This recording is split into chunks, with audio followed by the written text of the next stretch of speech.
In the bustling city of Crestwood, Emily Parker was a typical young professional juggling her career, social life, and the occasional moments of solitude. One evening, while browsing through an antique store, she stumbled upon an old rotary phone, its brass accents tarnished with age. There was something inexplicably alluring about it, and despite the store owner's cryptic warning about its history, she bought it and took it home.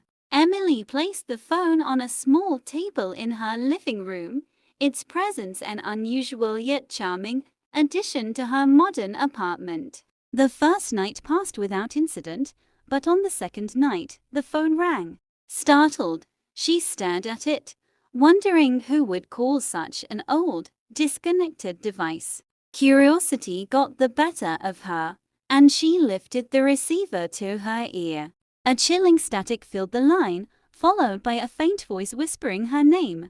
The voice was soft, almost pleading, and then it abruptly cut off, leaving Emily with a sense of unease. She dismissed it as a figment of her imagination, perhaps a dream that felt too real. The next day, she mentioned the incident to her friend Sarah, who laughed it off as a quirky coincidence. Determined to uncover the truth, Emily researched the phone's origin, discovering it once belonged to a woman named Evelyn Blackwood. Evelyn had lived alone, and rumors suggested she had been found dead, clutching the phone as if trying to make one last call. That night, the phone rang again.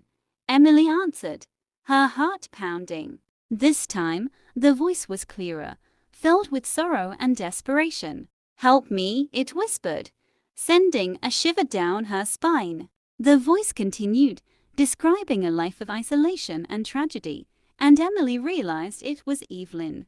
Haunted by the voice, Emily decided to dig deeper into Evelyn's life. She visited the local library and found old newspaper articles detailing Evelyn's mysterious death. It was said she had been trying to reach someone before she died, but no one knew who. The phone calls became more frequent, each one more urgent than the last.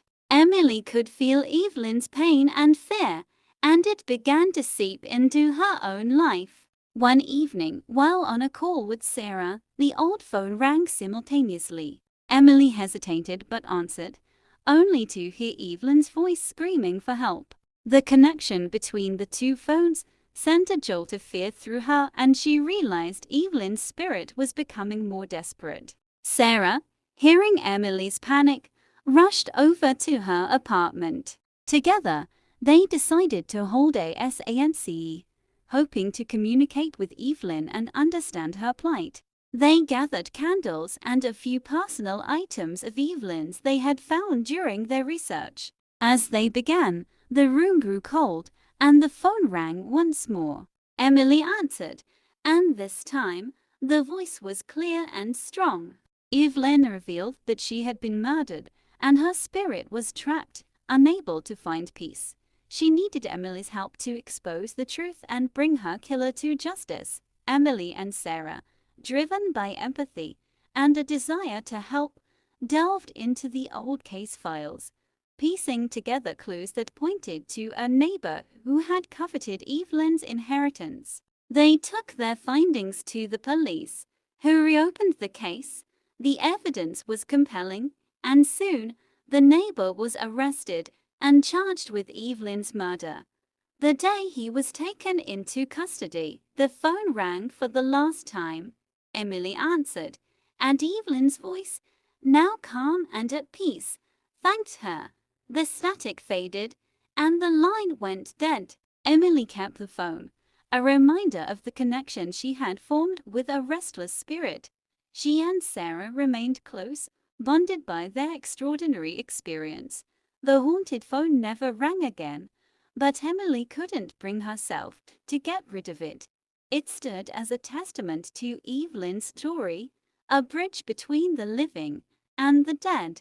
In the years that followed, Emily often thought about the night she first heard Evelyn's voice. She had grown stronger, more attuned to the whispers of the past. The city of Crestwood moved on, unaware of the ghostly connection that had once existed within Emily's apartment. Yet, for Emily and Sarah, the echoes in the static remained a haunting memory, a story they would never forget. The phone became a part of Emily's life, a symbol of the unseen connections that bind us.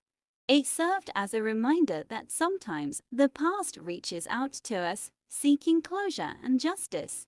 And in those quiet moments, when the city was still and the night was deep, Emily could almost hear the faint whisper of Evelyn's voice, thanking her for listening.